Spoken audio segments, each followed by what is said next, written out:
मित्रांनो बघा, आज ना या व्हिडिओमध्ये मी तुम्हाला सर्वांना सांगणार आहे की असे ना 3 प्रकारचे इशारे, होय मित्रांनो, असे ना 3 प्रकारचे इशारे, जे जर 3 इशारे ना तुम्हाला एखादी भाभी, एखादी आंटी, म्हणजे ज्या बाईचं वय ना 30 ते 50 वर्षांपर्यंत ज्या बाईचं वय आहे, सो अशी बाई ना, अशी भाभी किंवा अशी आंटी जर तुम्हाला ना हे 3 इशारे तुम्हाला जर वारंवार तुम्हाला जर देत असेल ना, तर मित्रांनो तुम्ही या इशाऱ्यांना ना कधीच तुम्ही हलक्यामध्ये तुम्ही घेऊ नका. कारण मित्रांनो एखादी भाभी ना असे इशारे तेव्हाच देते जेव्हा तिला ना एखादा मुलगा, एखादा पुरुष तिला आवडत असतो आणि ती भाभी ना त्या पुरुषावरती खूप जास्त त्याच्यावरती फिदा असते. त्या भाभीला ना त्या पुरुषाला आपल्यावरती ना चढवून घ्यायची तिला इच्छा असते. तर मित्रांनो तेव्हाच ना एखादी भाभी, एखादी आंटी असे इशारे ना पुरुषांना देते. तर मित्रांनो तेच इशारे आज या व्हिडिओमध्ये मी तुम्हाला सांगणार आहे. तर मित्रांनो त्याच्यासाठी ना हा व्हिडिओ तुम्ही पूर्ण बघा.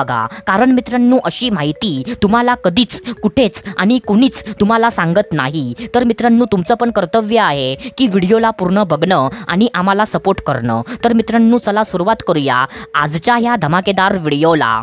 तर मित्रांनो बघा, सर्वात पहिल्यांदा जो पहिला इशारा आहे, तर तो पहिला इशारा ना हा असा आहे की तुम्हाला ना आपल्या घरामध्ये काही ना काही कारण काढून, कोणता ना कोणता बहाणा बनवून तुम्हाला ना आपल्या घरामध्ये बोलवणं. म्हणजे मित्रांनो फॉर एक्झाम्पल, जर एखादी भाभी ना तुम्हाला वारंवार काही ना काही कारण काढून तुम्हाला ना आपल्या घरामध्ये बोलवते आणि स्पेशली ना तेव्हा बोलवते जेव्हा तिच्या घरामध्ये ना कुणीच नसतं, जेव्हा ती भाभी ना आपल्या घरामध्ये ती एकटी असते. म्हणजे फॉर एक्झाम्पल त्या भाभीचा नवरा कामाला गेलेला असतो, म्हणजे त्या भाभीची मुलं शाळेमध्ये किंवा कॉलेजमध्ये ती गेलेली असतात, त्या भाभीचे सासू सासरे एखाद्या मंदिरामध्ये ते गेलेले असतात आणि जेव्हा ती भाभी ना आपल्या घरामध्ये जेव्हा ती एकटी असते ना, तेव्हाच ती तुम्हाला काही ना काही कारण काढून, कोणता ना कोणता बहाणा बनवून तुम्हाला जर कायमचं वारंवार म्हणजे ती ना आपल्या घरामध्ये बोलवते. सो मित्रांनो हा पण इशारा ना तुम्ही कधीच तुम्ही इग्नोर करू नका.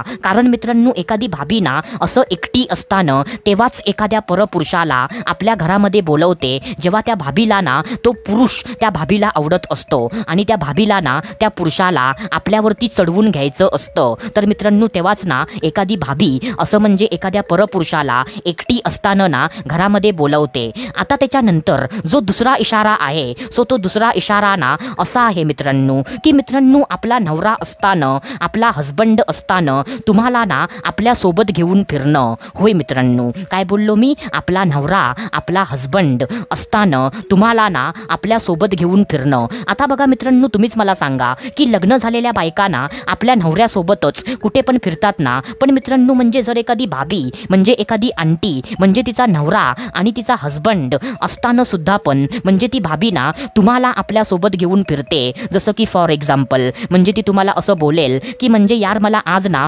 शॉपिंग करायला जायचं होतं, पण म्हणजे माझा नवरा ना ऑफिसच्या कामासाठी असा बाहेर गेला आहे, सो तू माझ्यासोबत ना शॉपिंग करायला येतोस का रे? असं म्हणजे काही ना काही कारण काढून, कोणता ना कोणता बहाणा बनवून तुम्हाला ना ती आपल्यासोबत घेऊन फिरेल. सो मित्रांनो असं पण जर होत असेल ना, म्हणजे एखादी भाभी तुम्हाला ना आपल्यासोबत घेऊन फिरते, सो मित्रांनो त्याला पण ना तुम्ही हलक्यामध्ये अजिबात घेऊ नका. कारण मित्रांनो एखादी भाभी ना किंवा एखादी स्त्री आपला नवरा असताना पण, आपला हजबंड असताना पण म्हणजे ती ना एका परपुरुषाला आपल्या सोबत म्हणजे ती घेऊन फिरत असेल, सो मित्रांनो त्याचा अर्थ ना हा असाच होतो की ती बाई ना आपल्या म्हणजे नवऱ्यापासून ती संतुष्ट नाही आहे आणि त्या बाईला ना तो परपुरुष त्या बाईला आवडत आहे आणि त्या बाईला ना त्या पुरुषाला आपल्यावरती चढवून घ्यायचं आहे. तर मित्रांनो त्याचा अर्थ ना हा असाच होतो. तर आता त्याच्यानंतर जो तिसरा इशारा आहे, तर तो तिसरा इशारा हा असा आहे की तुम्हाला ना जाणून बुजून तुम्हाला मुद्दाम तुम्हाला टच करणं आणि तुम्हाला चिकटण्याचा प्रयत्न कायमचा करणं. आता बघा मित्रांनो जर एखादी भाभी जर मुद्दाम जाणून बुजून तुम्हाला ना जर ती टच करत असेल किंवा तुम्हाला ना जर ती चिकटण्याचा प्रयत्न जर ती करत असेल, म्हणजे मित्रांनो जसं की फॉर एक्झाम्पल तुम्ही दोघं ना एखाद्या ठिकाणी तुम्ही बसला आहात आणि त्या ठिकाणी ना बाकीची सर्व जागा एकदम रिकामी आहे, तरी पण ना ती भाभी तुम्हाला एकदम एकदम चिकटून, तुम्हाला एकदम खेटून ती भाभी ना असं ती बसणार आणि तुमच्याशी बोलताना ना ती भाभी मुद्दामून तुम्हाला टच करणार, तुमच्या हाताला टच करणं, तुमच्या खांद्यावरती हात ठेवणं, असं म्हणजे तुम्हाला ना बोलता बोलता तुम्हाला टच करणार. असं जर म्हणजे ती भाभी जर करत असेल ना, सो मित्रांनो त्याला पण तुम्ही इग्नोर करू नका. कारण मित्रांनो एखादी भाभी ना एखाद्या परपुरुषाला असं तेव्हाच टच करते आणि तेव्हाच त्याला चिकटण्याचा ती प्रयत्न करते जेव्हा तिला ना तो परपुरुष तिला आवडत असतो आणि त्या पुरुषाला ना तिला आपल्यावरती चढवून घ्यायची तिला इच्छा असते. तर मित्रांनो तेव्हाच ना एक भाभी असं एका पुरुषाला